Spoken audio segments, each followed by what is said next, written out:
O jogador médio da NBA provavelmente começa a carreira devagar, mas depois melhora um pouco e então regride após os 30 anos de idade. Mas alguns têm carreiras que não seguem o cronograma normal, com uma trajetória que vai para todos os lados. Ele conseguiu! O Miami Heat venceu! Sim, sou eu. Você deve estar se perguntando como cheguei até aqui.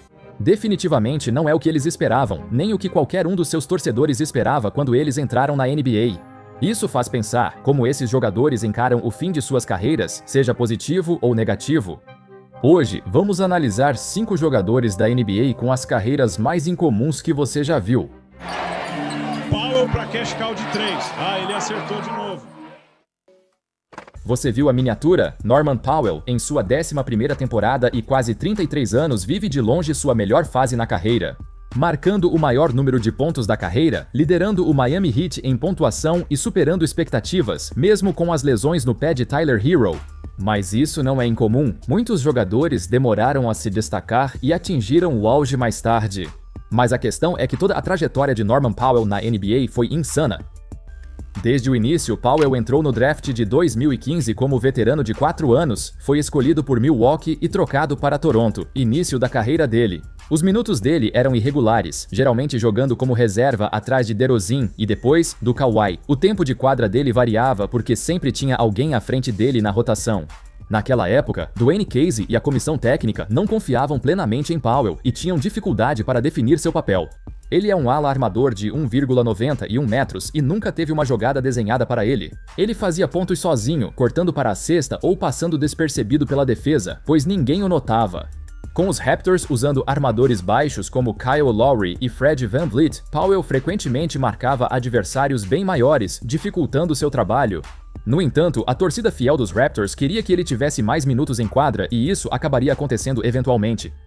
Com a saída inevitável de Kawhi Leonard, o time teve que escalar Norman Powell, o que era tudo o que ele queria.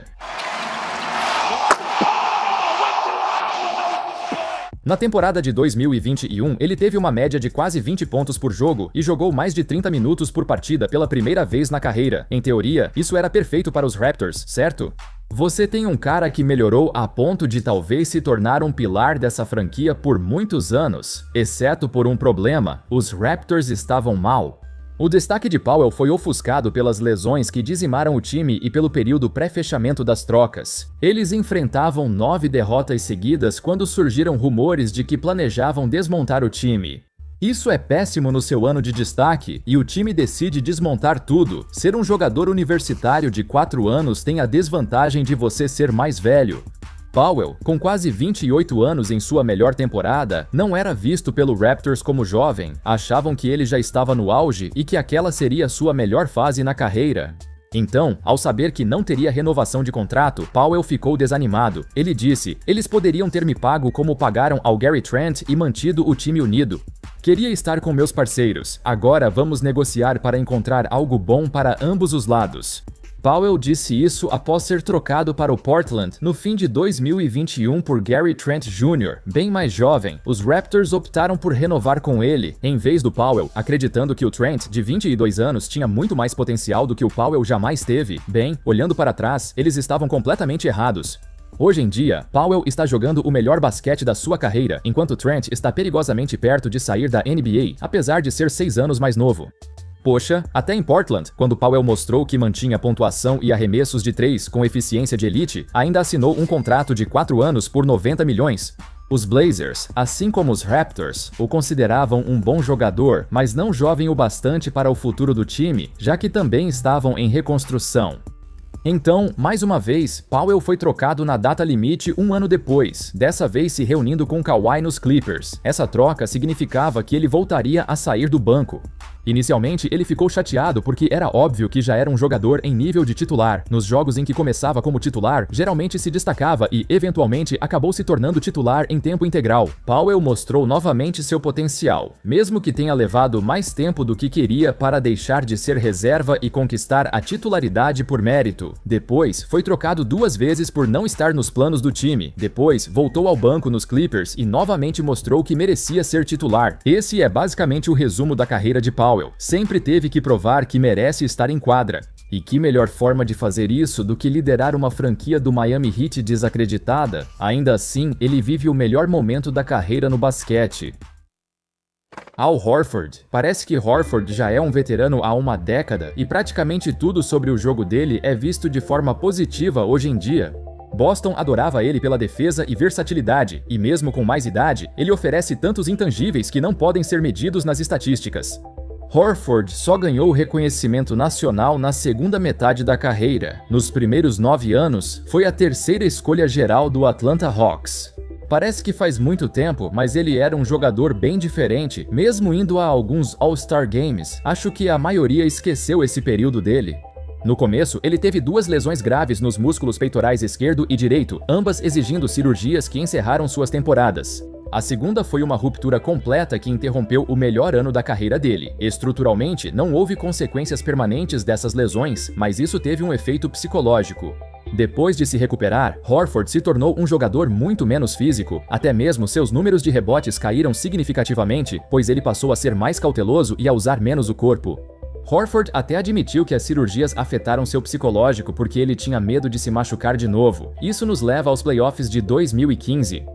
O Atlanta Hawks surpreendeu ao vencer 60 jogos naquele ano e garantir o primeiro lugar do leste, sendo até chamado de Spurs do leste, por seu ataque equilibrado e o compartilhamento da bola entre todos.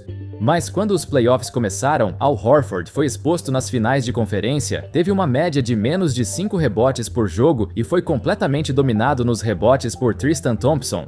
Então, um ano depois, aconteceu a mesma coisa de novo, com Horford tendo uma média de 3 rebotes por jogo. Dessa vez, os Hawks foram varridos em 2 anos seguidos e os torcedores ficaram perplexos com o fato de seu pivô All-Star ter ficado tão fraco e ter sido dominado desse jeito. Essas 2 séries contra os Cavs fizeram os Hawks questionarem o valor dele a ponto de estarem dispostos a deixá-lo sair de graça. Mas quando ele chegou a Boston, a carreira dele deu uma reviravolta, e isso fez as pessoas perceberem que ele era um jogador muito mais habilidoso do que pensávamos. Horford arremessou mais bolas de 3 nos 2 primeiros anos em Boston do que em 9 temporadas em Atlanta. Ele teve mais de 40% de aproveitamento nas bolas de 3 em 3 temporadas em Boston, algo que o Hawks desconhecia. O passe dele, no entanto, era uma habilidade que eles sabiam que ele tinha, mas não deixavam ele aproveitar muito, e defensivamente o cara estava defendendo. Giannis no auge, apesar de já estar com quase 40 anos. Vai para a esquerda, gira de volta e é bloqueado por Horford. A defesa costuma piorar com a idade, mas Horford se tornou um defensor melhor ao envelhecer. Anos de frustração dos torcedores dos Hawks foram ofuscados pelo sucesso de Horford em Boston. Talvez seja porque Horford nunca foi feito para ser a principal opção, mas sim porque percebeu que é melhor cumprindo outras funções e preenchendo as lacunas que o time jovem precisava. Andrew Wiggins. Wiggins nunca foi exatamente um fracasso, mas foi rotulado como um híbrido de LeBron James com Kobe Bryant antes do draft. É praticamente impossível corresponder a isso. Ainda assim, ele ficou aquém das expectativas nos primeiros 5 anos em Minnesota. Ele focou todo o seu talento em uma única habilidade, arremessos de média distância medianos, em vez de ser um atleta dominante completo. Na época em que Wiggins entrou na liga, foi também quando as análises basicamente concluíram que arremessos contestados de média distância não são um bom basquete. A menos que você seja como Kevin Durant ou alguém fora do comum nesses arremessos. A questão é que Wiggins passou tanto tempo em Minnesota tentando ser o cara, tentando corresponder à ideia de quem ele deveria ser, chegou ao ponto de negligenciar todas as outras partes do jogo. Mas quando ele foi trocado para o Warriors, foi o cenário perfeito para ele revitalizar a carreira. Eles são realmente bons em fazer isso. Jogadores como Gary Payton II e Sean Livingston reviveram suas carreiras ao assumir funções específicas. Era o que o Warriors queria, então, em apenas uma off-season, Wiggins passou de um buraco negro que só arremessava para, talvez, o melhor jogador de apoio do Warriors pela primeira vez na história. Ele aproveitou seu enorme potencial atlético e passou a usá-lo de outras formas, como defendendo e brigando pelos rebotes. Além disso, ele parou de tentar ser o Kobe e ficou confortável em ficar parado no canto para arremessar de 3. Nos playoffs de 2022, ele teve uma média de 25 rebotes ofensivos por jogo e fez com que Jason Tatum tivesse a pior série dele em muito tempo. Mergulha em cima do Wiggins e uma caminhada. A defesa do Andrew Wiggins tem sido sensacional. Imagine ser o jovem astro de uma franquia e ainda assim ser anulado por Andrew Wiggins, que foi visto como mau defensor durante boa parte da carreira. A carreira de Wiggins é única, pois poucos jogadores rotulados cedo como superastros não correspondem a essas expectativas. É difícil para eles fazerem a transição para outro papel, pode ser por causa do ego ou por não terem habilidade para se adaptar. Como Jabari Parker, seu companheiro de draft, que saiu da NBA aos 26 anos de idade.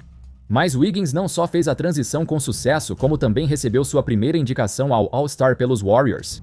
Ainda mais impressionante, ele se juntou ao Miami Heat e levou seu talento para South Beach. Brook Lopez. Eu gosto de ver Lopez e Horford como dois pivôs com trajetórias de carreira semelhantes.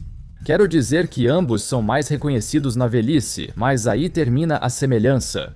Para Lopez, o que o destacava em Milwaukee era justamente o oposto do que o tornava conhecido no Brooklyn. No Nets, o pivô tinha 2,13 metros, era forte, com bom trabalho de pés e toque suave no garrafão.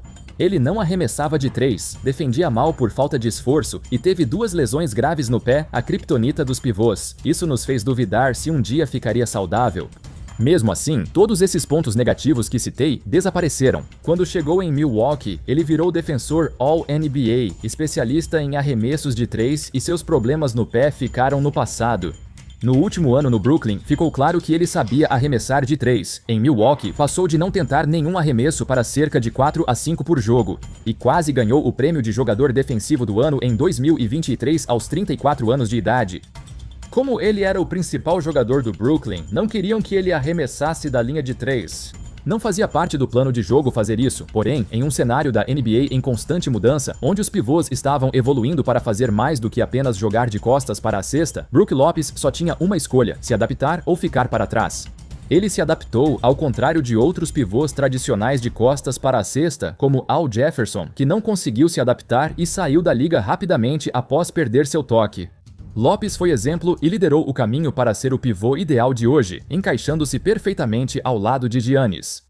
A trajetória de carreira de Lopez pode ser melhor descrita como a de um pivô subestimado, com um conjunto de habilidades antiquado. Quando ele chegou ao auge, se tornou o exemplo que toda a equipe quer que seu pivô siga. Agora, todo time quer que seu pivô seja como Lopez. Enquanto antes não era assim.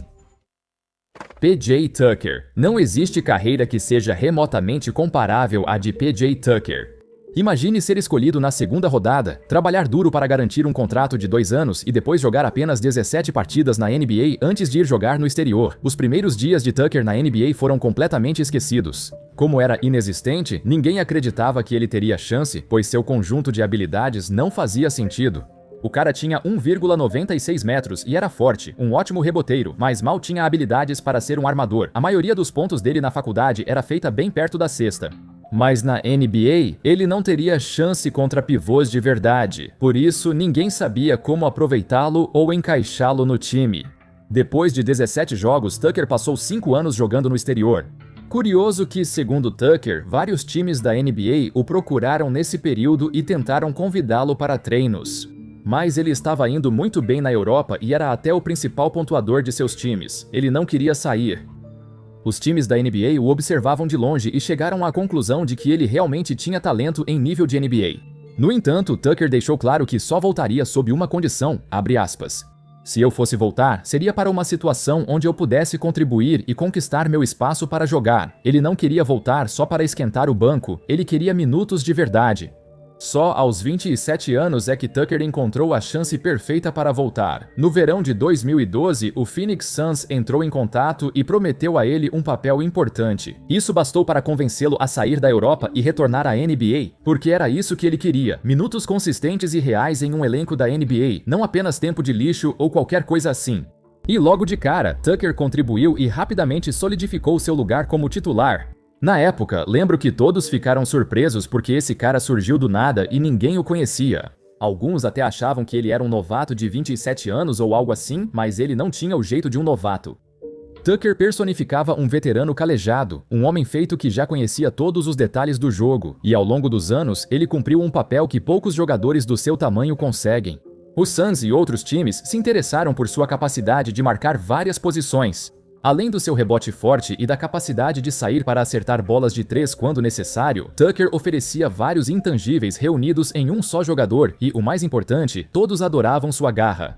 Seja no Milwaukee Bucks, no Houston Rockets ou no Philadelphia 76ers, Tucker sempre jogava de 25 a 30 minutos por partida, mesmo sem marcar muitos pontos ainda. Ele também não estava lá só fazendo exercício. Assim como Tony Snell, dava para sentir o impacto de Tucker em cada minuto que ele estava em quadra, mesmo que não estivesse pontuando.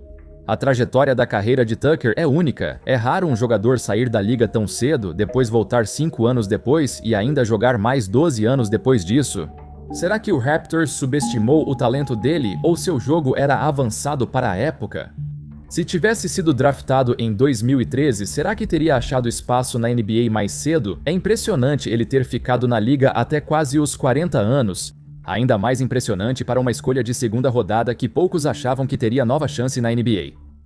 Enfim, pessoal, esses foram 5 dos arcos de carreira mais estranhos, com cada jogador agindo de forma única, contrariando as tendências normais. Me diga o que você acha desses caras nos comentários. Você consegue pensar em outros jogadores que se encaixam no tema deste vídeo? Muito obrigado a todos por assistirem. Espero que vocês tenham gostado do vídeo e, claro, como sempre, nos vemos na próxima. Valeu!